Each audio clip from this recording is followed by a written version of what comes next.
Los gram negativos, estuvimos hablando de la Escherichia coli. Ahora vamos a hablar, ¿sí?, de lo que es la salmonela. Son temas cortitos, ¿está bien?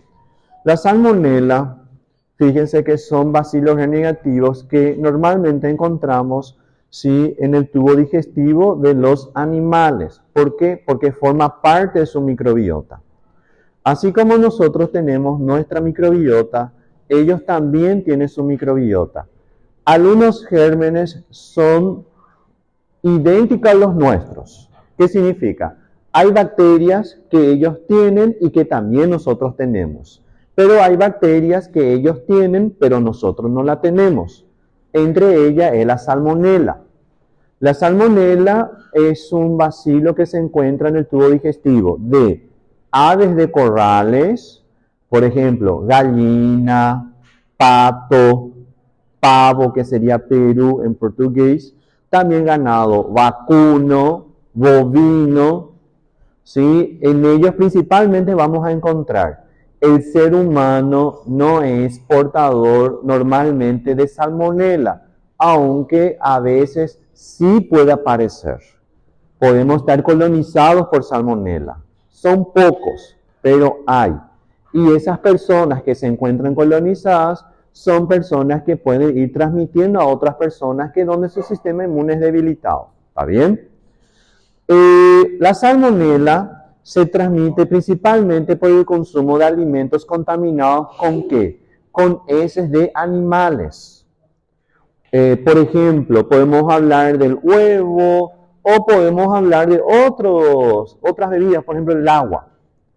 Además, también podemos decir de alimentos que no fueron manipulados correctamente, no se cocinó bien, como el pollo, ¿sí? El pollo asado, frango asado, o también, ¿verdad?, algunos otros como la carne de ganado vacuno. Existe transmisión interhumana, como le dije a ustedes, en algunas situaciones no es frecuente, chicos. En algunas situaciones, ¿verdad?, la salmonela puede estar colonizando nuestro tubo digestivo y se puede transmitir de persona a persona. Se habla también de que de alimentos contaminados con heces humanas. ¿Por qué la salmonela nosotros tenemos que estudiar en este caso futuros médicos? Porque la salmonela puede producir dos tipos de enfermedades, dos tipos de presentaciones clínicas o tiene dos espectros. Una es la gastroenteritis que nosotros ya habíamos hablado de la Escherichia coli. ¿Está bien? Y la otra que ustedes tienen que saber, porque es una enfermedad de notificación obligatoria, es la fiebre tifoidea. ¿Sí? Existen varias enfermedades que son de notificación obligatoria. Semanal, quincenal, mensual. Hasta inclusive en el día hay que notificar. En el caso, por ejemplo, de la salmonela, realmente no recuerdo, estoy hablando por Paraguay, para mí que es semanal, ¿sí? Pero de cualquier forma no hay muchos casos. Si ustedes buscan, al menos en la Dirección General de Vigilancia Sanitaria, los datos epidemiológicos, van a ver que hay 1 o 2 casos por año. Y así bien aislados son los casos. ¿Por qué tengo que saber eso? Porque se cree que hay una subnotificación. ¿Qué significa? No se notifica a todos los casos. ¿Por qué? Porque en muchos casos los médicos, puedo decir de esa forma, que los médicos no saben diagnosticar lo que es la salmonelosis por la salmonella typhi. Fíjense que existen varias especies, pero y solo algunas producen la fiebre tifoidea. Eso ustedes tienen que saber, doctores. Solo una. En realidad hay otra también, pero la salmonella typhi, en este caso, es la que produce la fiebre tifoidea y es grave. ¿Está bien? Las otras especies, no typhi ni paratyphi, que es el otro que le estoy diciendo, que produce también la fiebre tifoidea, las otras especies causan nada más una gastroenteritis. Las que producen gastroenteritis normalmente no hace diseminación sistémica. Tipo, no pasa la circulación sanguínea, no va avanzando a otros órganos, solo se limita al tracto digestivo. Estamos hablando de una infección autolimitada, solo se queda acá. Mientras que la tifi, ¿está bien? Y la paratifi, que produce la fiebre tifoidea y paratifoidea, pueden causar infecciones generalizadas. ¿Qué significa? Llega a entrar por los alimentos contaminados, ¿sí? Sea heces humanas o heces de animales, ¿sí? Y causan un cuadro de gastroenteritis, pero puede pasar también a la circulación sanguínea. Puede llegar a aparecer en el hígado, vaso, ganglios linfáticos. Puede haber una reacción exacerbada, una reacción inmune exacerbada que puede ser muy malo para nuestro paciente. Se puede complicar más adelante. Es muy importante notificar esos casos. Factores de virulencia. Ellos tienen como factor de virulencia la fimbria, ya que le permite adherirse. También resiste, ¿verdad?, a la digestión, es capaz, ¿verdad?, de ingresar dentro de la célula y inhibir el proceso de digestión. Sobrevive los fagocitos, entonces, y además también son resistentes, ¿sí?, a la cascada del sistema complemento. Y no olvidar del lipopolisacario, que se encuentra el lípido A o la endotoxina. Así como ya le dije a ustedes, las que producen gastroenteritis se adquiere, ¿verdad?, por el consumo de alimentos, aguas contaminadas, entre los alimentos específicos. Ojo que le estoy diciendo, porque este es un tema para la segunda fase, ¿está bien?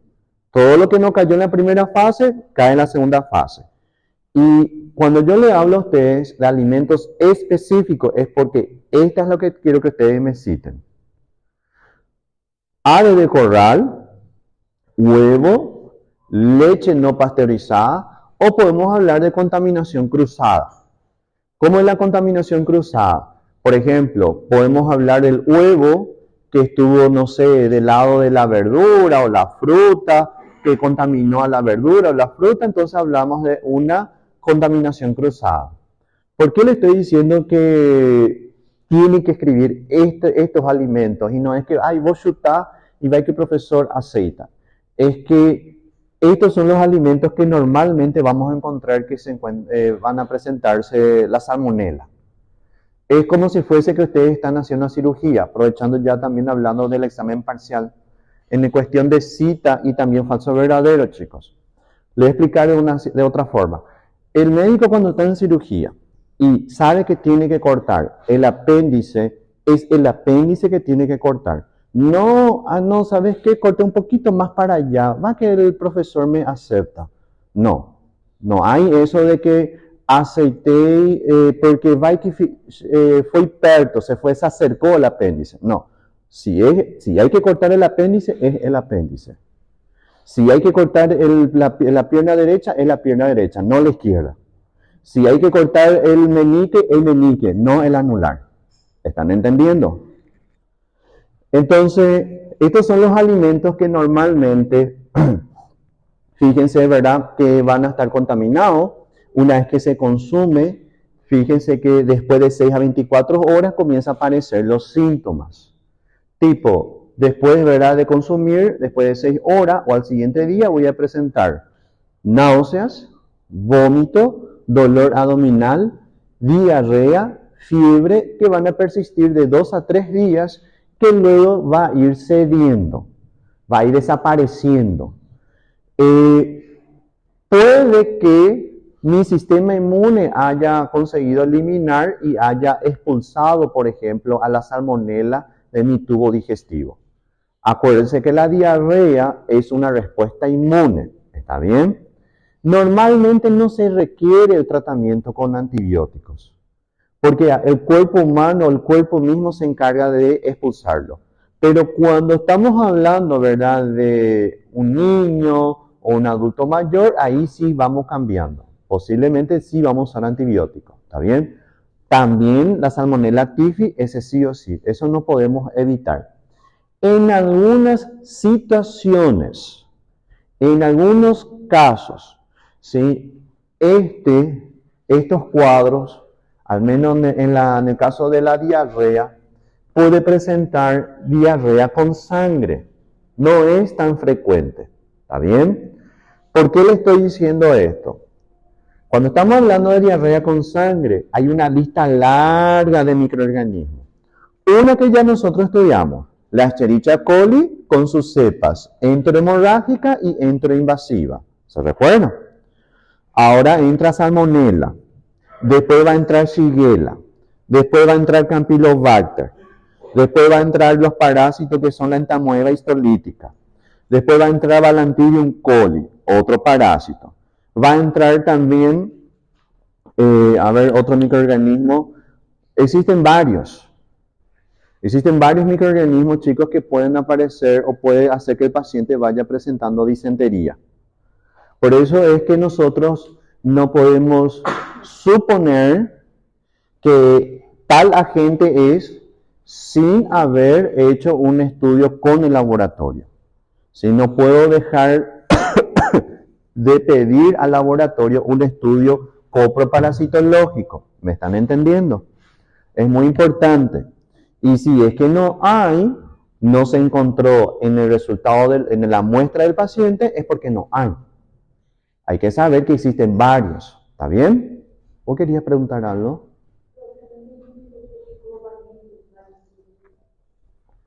Es capaz de resistir a la digestión. Acuérdate que las células fagocíticas, ¿qué es lo que hacen?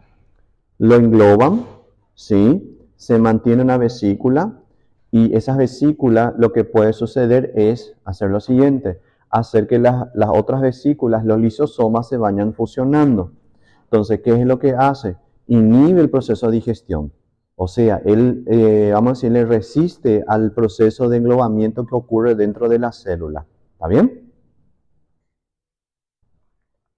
Miren, cuando la salmonela, las otras especies, excepto Tifi, Paratifi, si llega a aparecer en el tracto digestivo, ellas adhieren, se multiplican, ¿sí? Se multiplican y van invadiendo la mucosa intestinal. Produce enterotoxinas y también citotoxinas.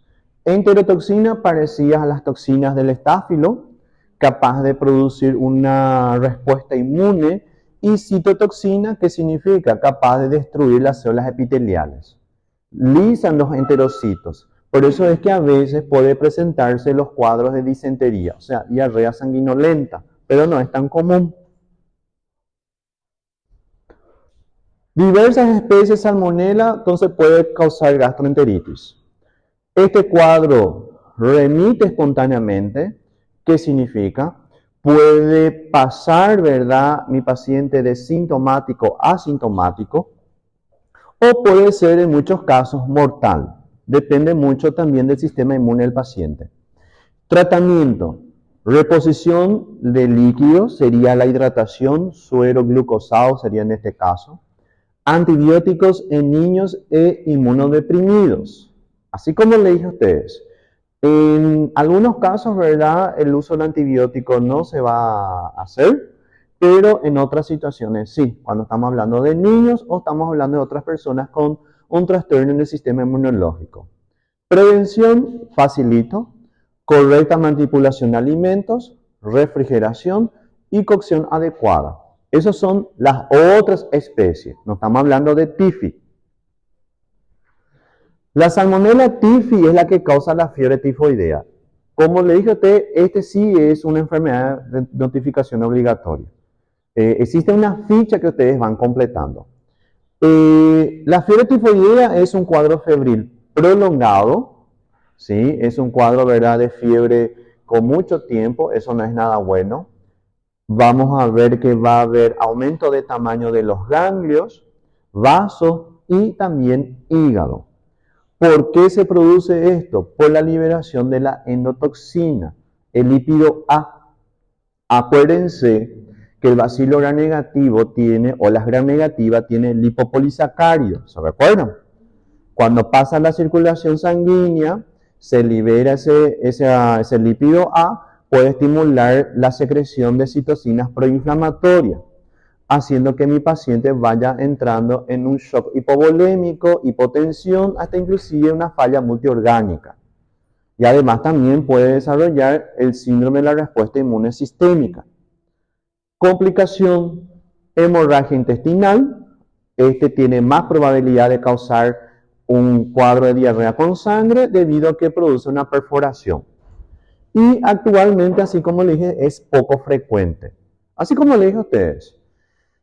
¿Hay un caso de salmonela? Perfecto. El siguiente paso es hacer lo siguiente. El siguiente paso es saber si es TIFI o no.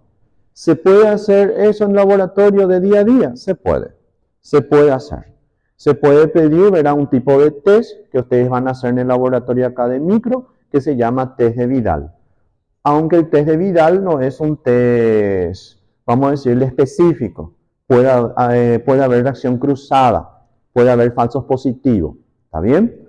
Siempre hay que complementar con otros estudios. No tiene que decir, dio positivo, entonces posiblemente es. No, es mejor tener 2 resultados positivos que solo uno que anda que no es la que nosotros estábamos esperando. ¿Está bien? Porque el médico, por ejemplo, en muchos casos, ¿verdad?, no notifica la fiebre tifoidea? Porque yo creo, ¿verdad?, posiblemente que piensa que ese cuadro de diarrea posiblemente sería sin nada más una intoxicación. ¿Cómo? No te puedo decir que es preguiça.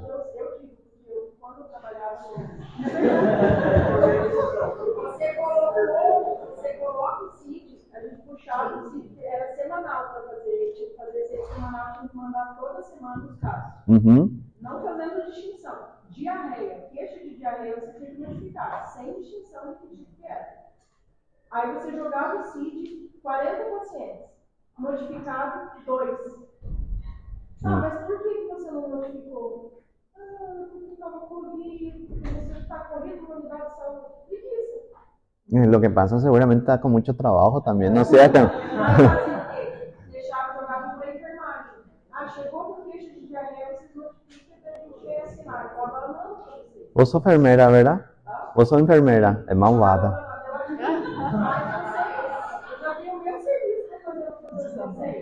Sí, exactamente, así es. Salió del fondo, salió el hoyo ahí. Pero, miren chicos, no todos los cuadros de vómito diarrea, no todos los cuadros de vómito diarrea podemos decir que es un caso de intoxicación. Siempre es bueno, ¿verdad?, hacer un análisis de heces. La materia fecal, la diarrea, sí, siempre tiene que llevarse al laboratorio para hacer un análisis. Porque existen diversos microorganismos. Independientemente que haya o no, sí, sangre, hay que mandar al laboratorio. Porque existen varios microorganismos. También virus como rotavirus, adenovirus, calicivirus, arenavirus. Son varios virus que pueden causar también diarrea. ¿Entienden? Entonces, siempre es bueno, ¿verdad?, mandar al laboratorio ese examen de heces y no quedar nada más con las manifestaciones clínicas, que en muchos casos sucede eso. Y como le dije hace rato, por eso hay una subnotificación. ¿Me entienden?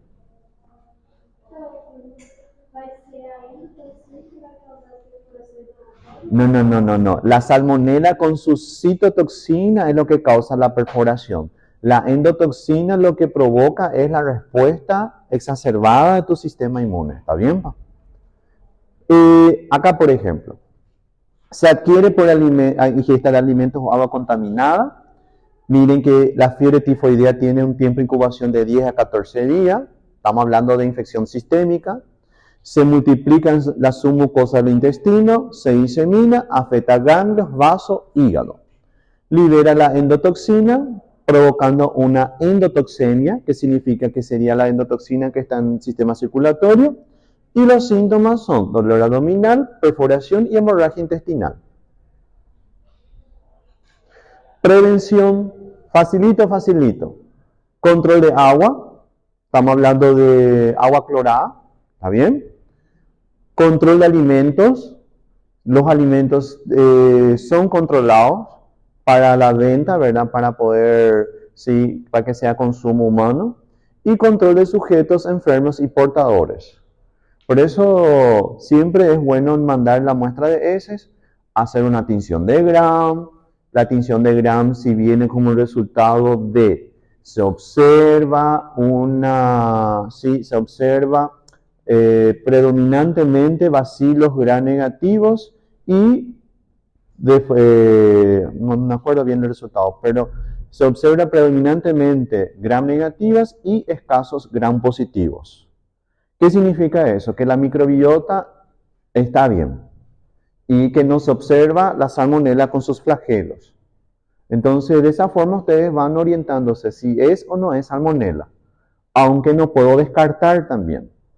Porque miren chicos que existe cultivo también para la salmonela. Está el medio de cultivo SS, que no recuerdo si es que vino al laboratorio. Voy a ver un poco en el día de hoy. Pero hay un cultivo específico que se llama cultivo SS que yo había pedido este año. SS, ¿por qué? Porque es un cultivo específico para salmonella y shigella. Y aparece, verá, colonias negras. Entonces ya se supone ya que es salmonella o shigella. Y el siguiente paso ya es hacer una diferenciación con las pruebas bioquímicas que ustedes hicieron en tubito. Todas esas pruebas se usan para diferenciar si es salmonella, shigella, E. coli, klebsiella o otros bacilos gram negativos que no llegamos a estudiar. ¿Hay vacuna? Sí. Hay vacuna para la fiebre tifoidea. Así como para el cólera, seguramente ustedes no sabían, hay vacuna. Sí, hay vacuna para el cólera, hay vacuna para la salmonella, pero ¿por qué ustedes no conocen? Sale más barato estrategias preventivas que la vacuna. ¿Entienden? Yo no sé si ustedes van a tener una materia más adelante, ¿verdad? En el cuarto, no sé en qué año, que se llama gestión hospitalar, administración y gestión hospitalar. Pero, en el tercero, pero seguramente que van a tocar sobre este tema. Pero cuando hablamos de administración y gestión hospitalar, estamos hablando de recursos. Y hay que ver qué es lo que nosotros podemos, así como ustedes hacen en su casa, en el supermercado. ¿Sí? ¿Qué es lo que es más barato, sí, para poder comprar y no comprar lo que es más caro? Tipo, si yo estoy viendo que este producto, sí, tengo dos productos, este está más barato y este un poco más caro, pero los dos casi son lo mismo, son otras marcas. Van a optar lo que es más barato. Entonces, este producto es la vacuna, este producto es la estrategia preventiva. Entonces voy a gastar en la estrategia preventiva. ¿Me entienden? Porque esta estrategia preventiva, además que me sirve para salmonella, ya me sirve para Campylobacter, Escherichia, Shigella, montón de microorganismos. ¿Entienden qué le estoy diciendo? Entonces, tienen que saber que hay vacuna. No es una vacuna que van a encontrar en los entes públicos. Sí, si quiero vacunarme no hay problema, pero ¿qué es lo que tengo que hacer? Comprar. ¿Entienden? Así como el HPV. El HPV, por ejemplo, el virus papiloma humano. Existen serotipos en donde, vamos a encontrar en lo público. Pero hay serotipos que no vamos a encontrar, pero si es que yo quiero, tengo que comprar.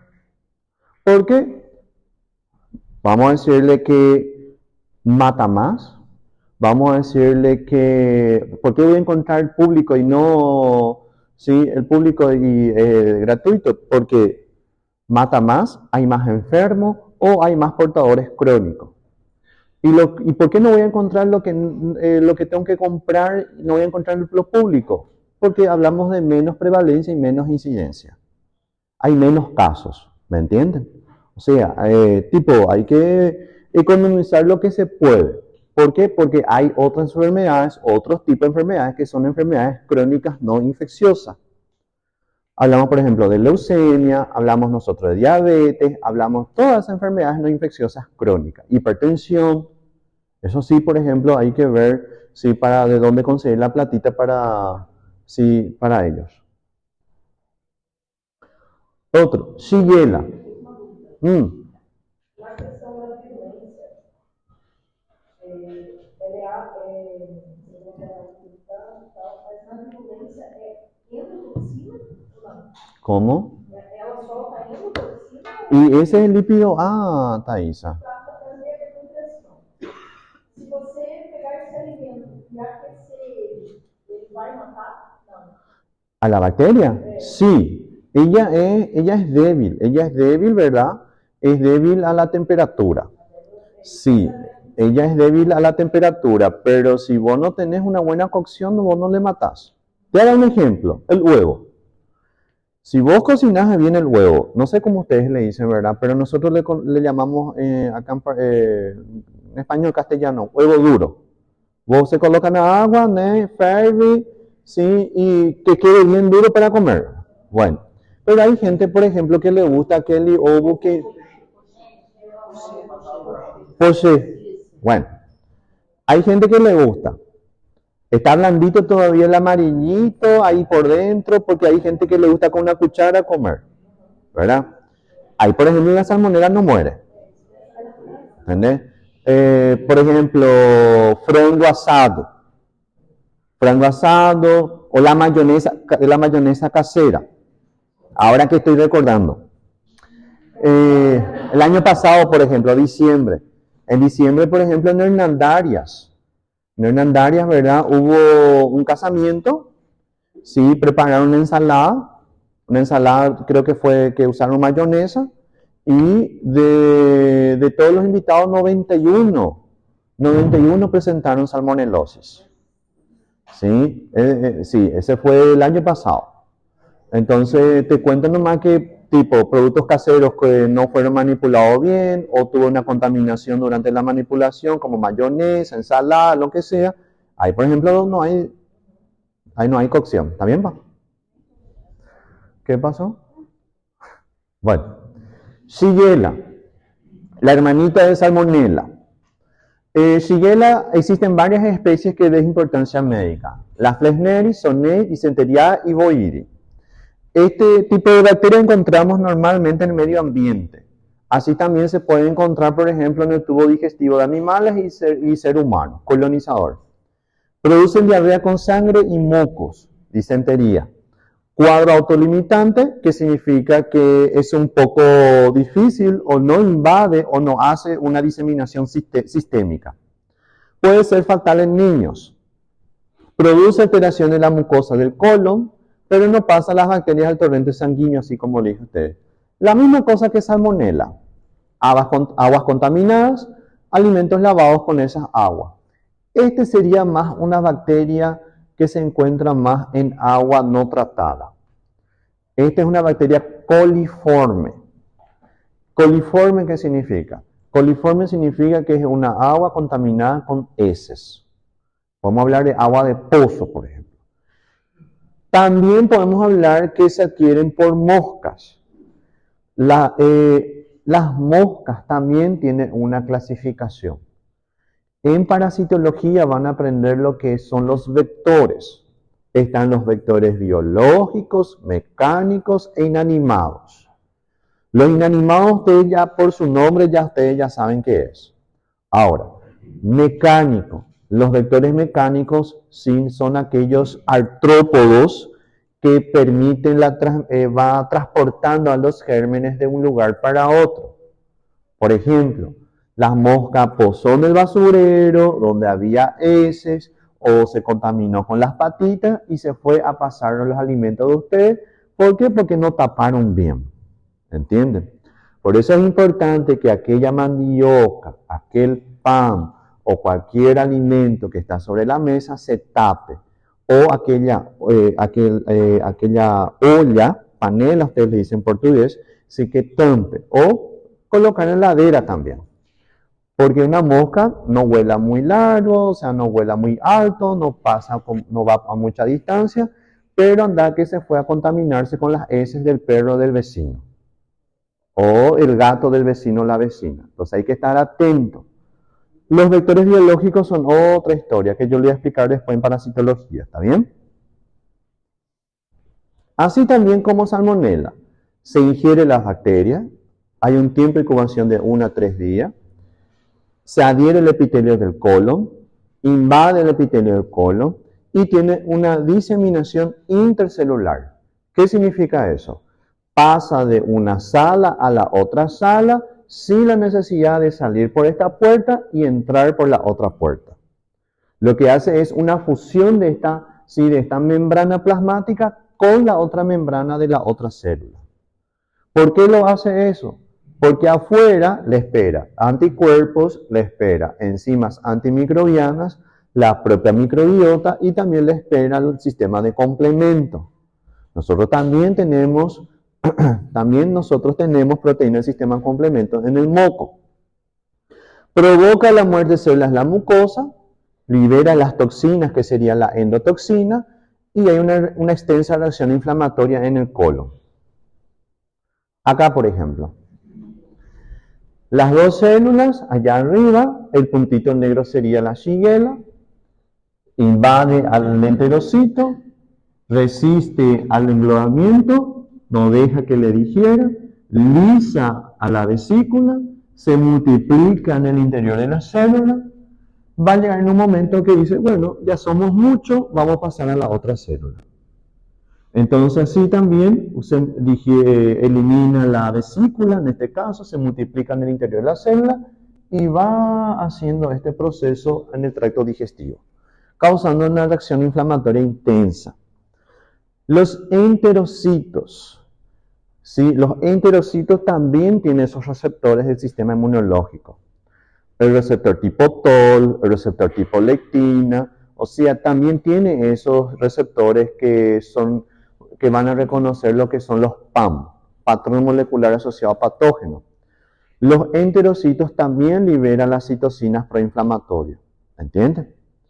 Los enterocitos, los hepatocitos, hasta inclusive la célula del aparato respiratorio y también del sistema urinario, con la finalidad de que haya esa migración leucocitaria. Hay esa migración leucocitaria en el tubo digestivo, ahí empieza la respuesta inmune, lo que se va manifestando como diarrea en este caso. En shigellosis tenemos fiebre, diarrea con tos y sangre. Hay una cura espontánea de 4 a 7 días. No hay invasión sistémica, ojo, cuidado. Tratamiento, reposición de líquido, si es necesario el uso de antibióticos. Prevención, mantener aguas limpias. Cuidadito con esa parte que hace invasión o no invasión sistémica, ¿está bien?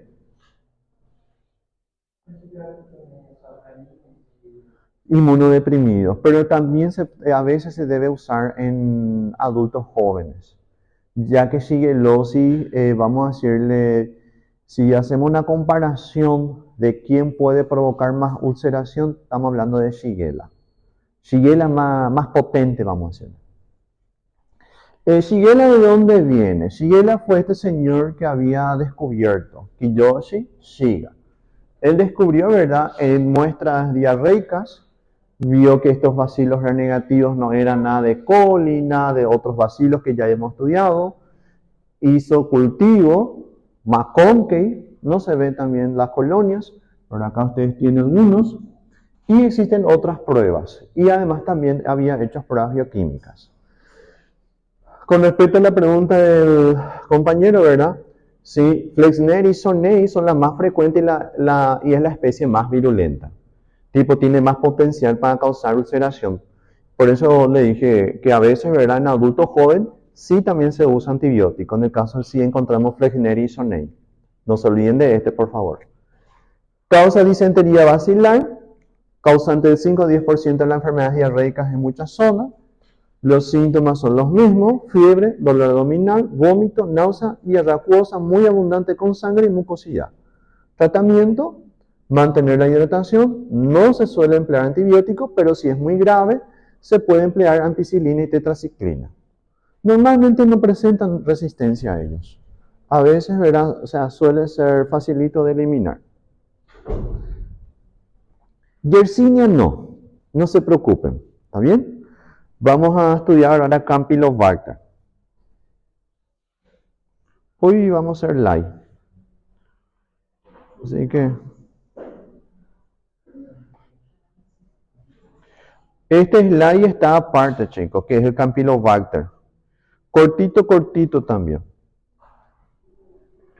Hoy vine con ganas de solo escuchar la exposición de los compañeros.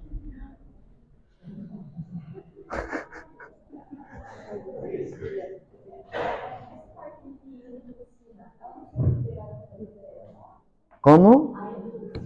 No entendí.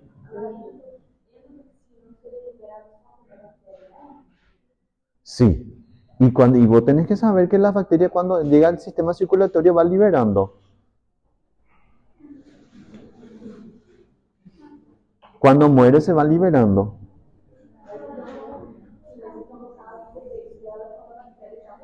Claro. Sí. Ella también produce citotoxina, hemolicinas. Campylobacter. Esta es otra bacteria gram negativa, pero ya no son bacilos, son espirales. Ojo que estamos cambiando acá. ¿Está bien? Campylobacter. Quiero que ustedes vayan mirando esta microscopía electrónica. Miren. Ya no son bacilos, son espiralados. ¿Está bien? Es parecido al Helicobacter pylori. El Helicobacter pylori así también es, pero el Helicobacter ustedes van a hablar en el laboratorio. Hay una clase de Helicobacter para ustedes. Se estima que es uno de los agentes bacterianos más frecuentes causantes de gastroenteritis. Otra bacteria que causa gastroenteritis. Ya hablamos de coli, ya hablamos de salmonella, ya hablamos de shigella, ya hablamos ahora de Campylobacter. Y una cosa que me olvidé, también está Clostridium difficile, también está Perfringens, están los parásitos. ¿Bien? O sea, hay diversos microorganismos que puede causar. Entonces tiene que estar atento, siempre el laboratorio. Comprende 17 especies y 6 subespecies. La más importante es Yeyuni y Campylobacter coli. Pero entre Yeyuni y coli me ponen en rojo. ¿Sí?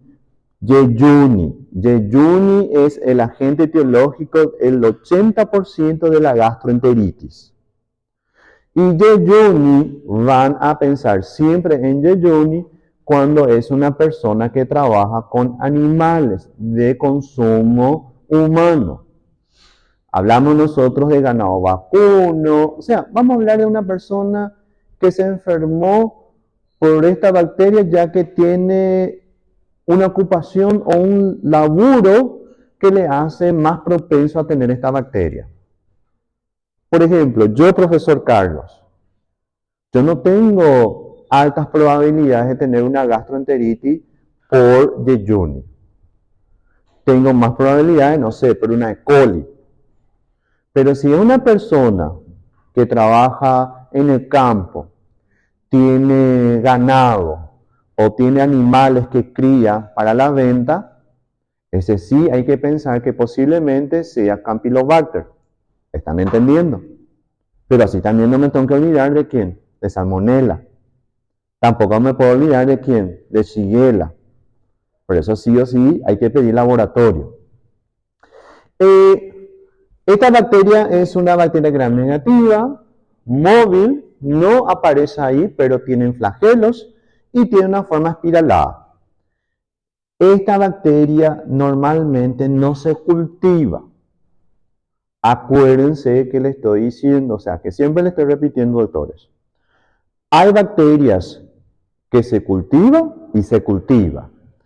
Hay bacterias que se cultivan, pero no se cultivan porque no tenemos los elementos necesarios.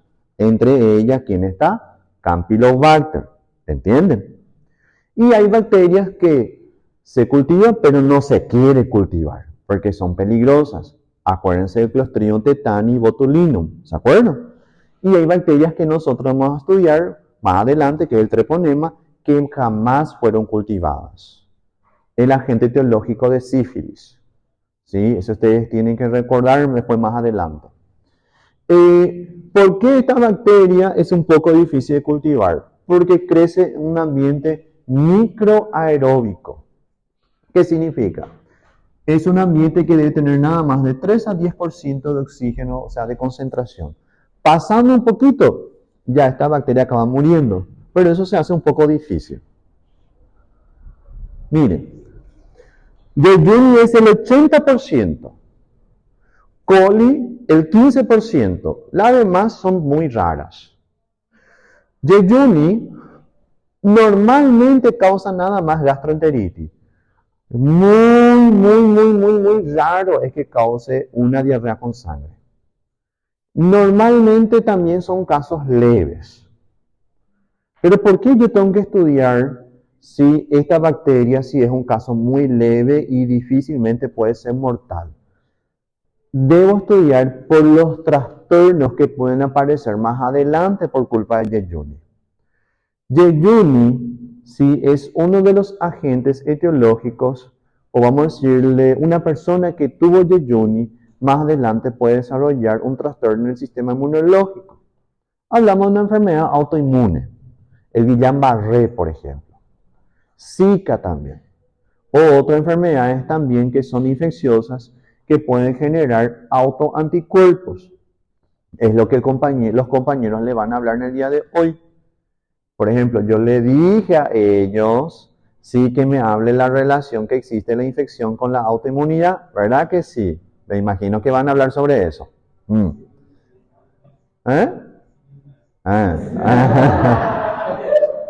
Espero. Entonces vamos a ir escuchando del por qué ocurre eso, ¿verdad? Van a ver que algunas enfermedades pueden generar algunos trastornos autoinmunes.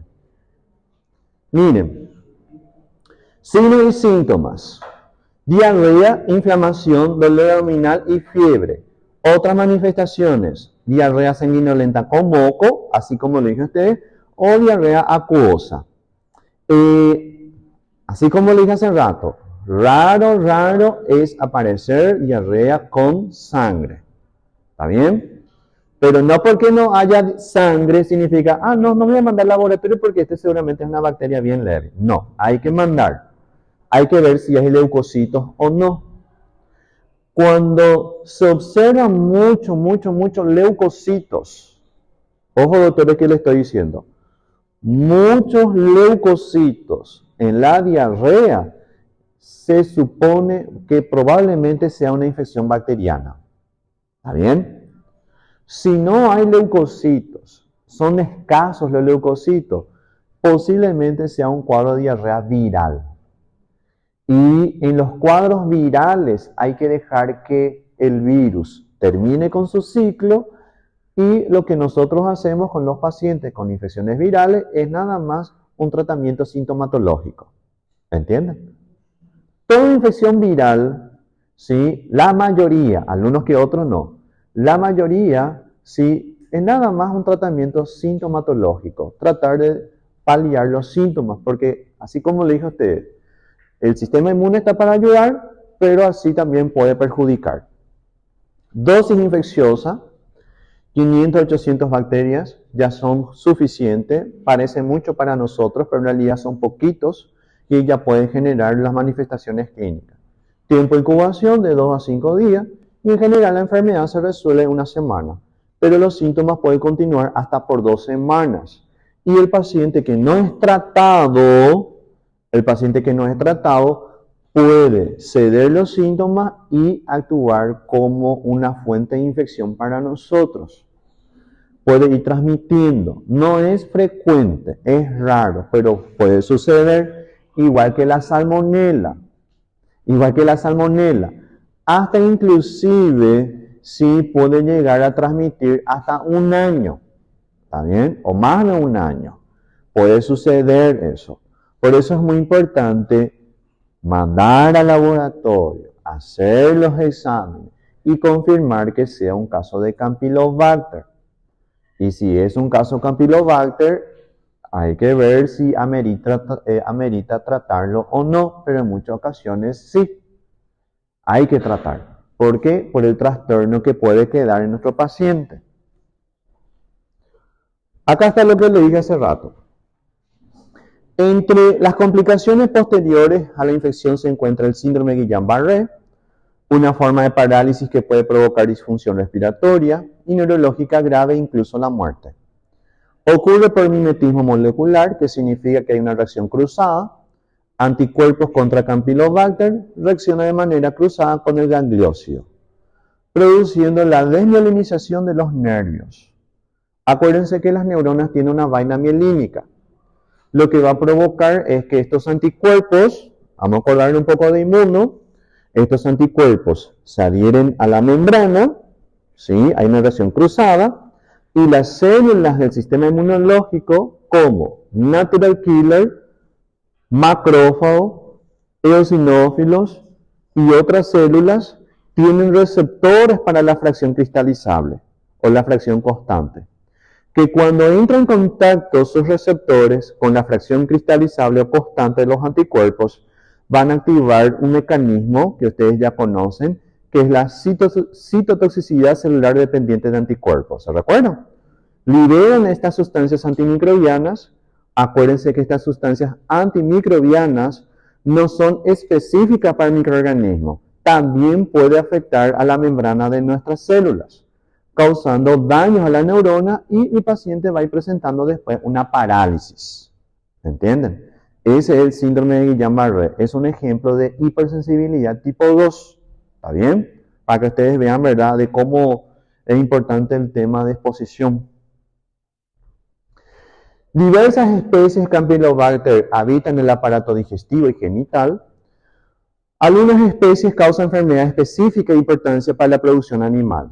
Cierto, nosotros no vamos a ser veterinarios, no vamos a tocar a estos animalitos, ¿verdad? No es que vamos a tratar y cuidar. Pero sí ustedes tienen que saber que ellos pueden actuar como portadores. Aquellas personas que tienen, por ejemplo, como mascota, perro, gato, como el profesor, o aquellas personas que tienen, por ejemplo, su laburo, sí, que implica estar en contacto con diversos animales, son personas que pueden tener altas probabilidades de tener esta bacteria. Hasta inclusive puede enfermarse y no tratar y actuar como portador, y justo es un pariente nuestro, ¿entienden? Por eso hay que recordar que existe este microorganismo. Hay, por ejemplo, las aves, los perros, los gatos, conejos, ovejas, el ganado vacuno, hasta inclusive el cerdito. ¿Qué pasó? ¿Quién quiere fofiño? ¿El porquiño? El gato. El gato es fofiño cuando es pequeño, pero cuando ya es grande ya es puerco. Sí. Yo estoy a punto de tirar mi gato que tengo en casa, vamos. No, caga todo en la cocina, por eso. Vamos. Productos avícolas. Productos avícolas como pollos y otras aves son fuentes de infección. Contaminación cruzada también se habla, ya le expliqué que es la contaminación cruzada. Carne mal cocinada, marisco crudo, podemos colocar también ahí el sushi, ¿verdad? A la persona que le gusta el sushi, por ejemplo, puede tener distintos tipos de parásitos, leche y productos lácteos no pasteurizados. Consumo de agua superficial no tratada y miren, manipulación de aves de corral vivas. Es una enfermedad de salud ocupacional. Siempre hay que estar, así como le expliqué a usted en el pizarrón una vez, para llegar a pensar que es el agente infeccioso, ¿sí? Yo tengo que tener en cuenta las 3 vértebras. Los antecedentes, ¿se acuerdan? Generales y específicos. Tenemos las manifestaciones clínicas, ¿se recuerdan? Y laboratorio. Eso no se tienen que olvidar. Ahora, a partir de la primera fase, ahora a partir de esta semana, más adelante, ustedes ya van a ir presentando casos clínicos en laboratorio. Ya van a ir haciendo su análisis y la presentación. Después van a tener las bacterias que tienen que presentar. Miren, acá por ejemplo es un esquema.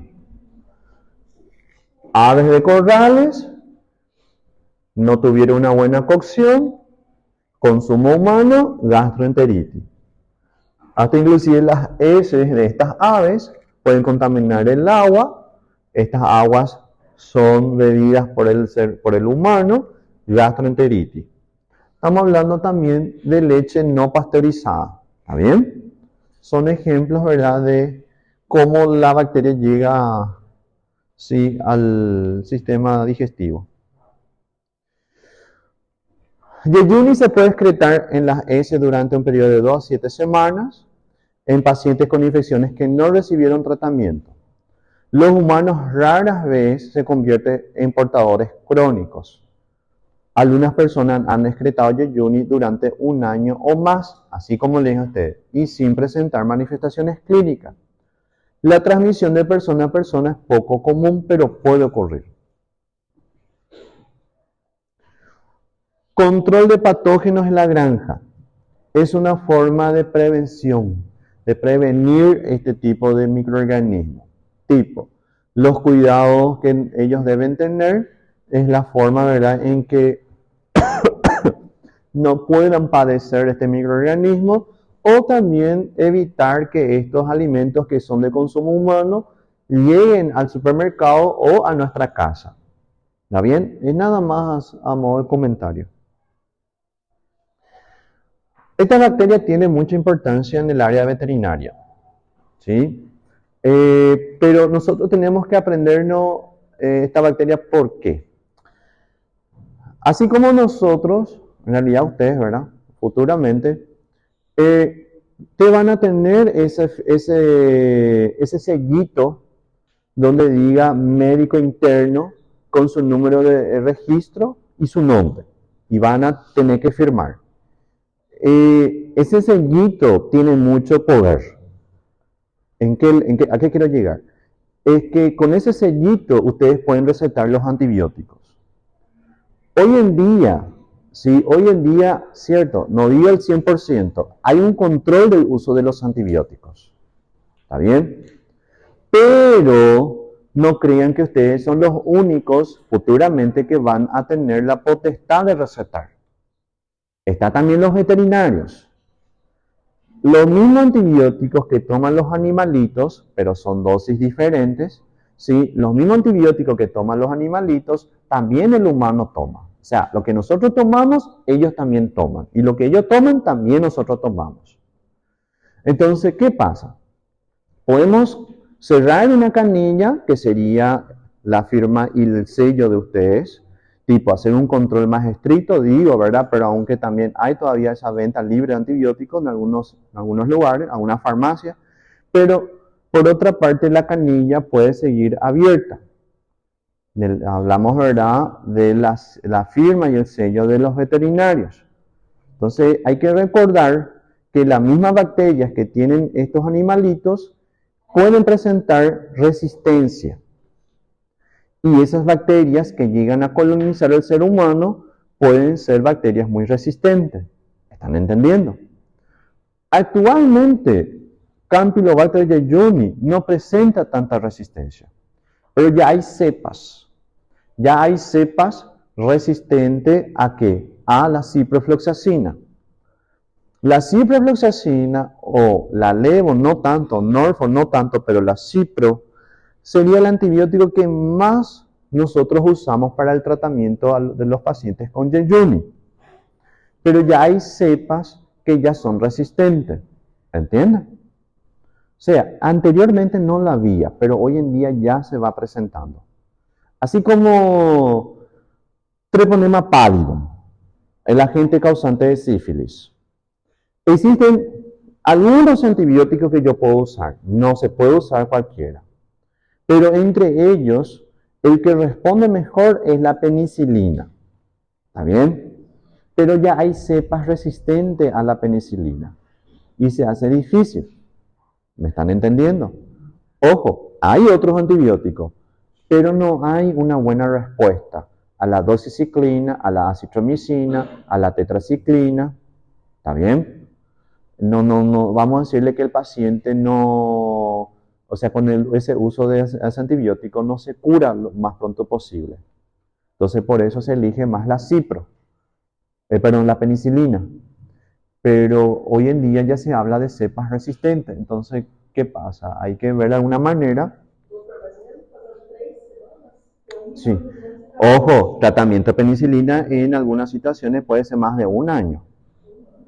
Después vas a saber por qué.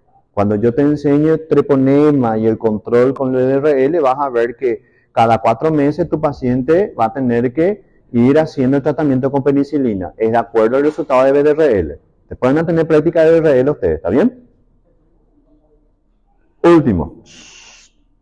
No es cualquier laboratorio que hace el cultivo o el análisis para Campylobacter. Paraguay, por ejemplo, existen nada más 2 laboratorios que se mandan. Eso ustedes tienen que saber, doctores. En el caso, por ejemplo, que ustedes tengan un caso de Campylobacter, no crean que yo en mi laboratorio del hospital o laboratorio privado que esté por ahí alrededor, voy a hacer ese cultivo. Si yo le digo a ustedes, mira, doctor, yo no hago. Bueno, ¿y qué podemos hacer? Lo que puedo ver es decir, mira, puede mandar allá, pero tienen que saber que eso va a demorar. Porque eso, la muestra tiene que mandar allá, se tienen que hacer los análisis, no sé cuánto tiempo va a durar y posiblemente dentro de 5 o 6 días llega. Me están entendiendo, ¿verdad? Entonces hay que ver una manera de tener este resultado lo más pronto posible. No sé si es que hacen o no, ¿verdad? Pero se puede ver con una reacción en cadena polimerasa. Normalmente se hace con PCR. Ahora, no sé si hace el kilómetro 16. Si hace, perfecto. Si no lo hace, entonces nada más esos 2 laboratorios. ¿Está bien? Bueno, acá terminamos los bacilos que causan gastroenteritis. ¿Sí? Hoy estamos leve. Vamos a hacer un receso de 20 minutos. Un ratito al laboratorio.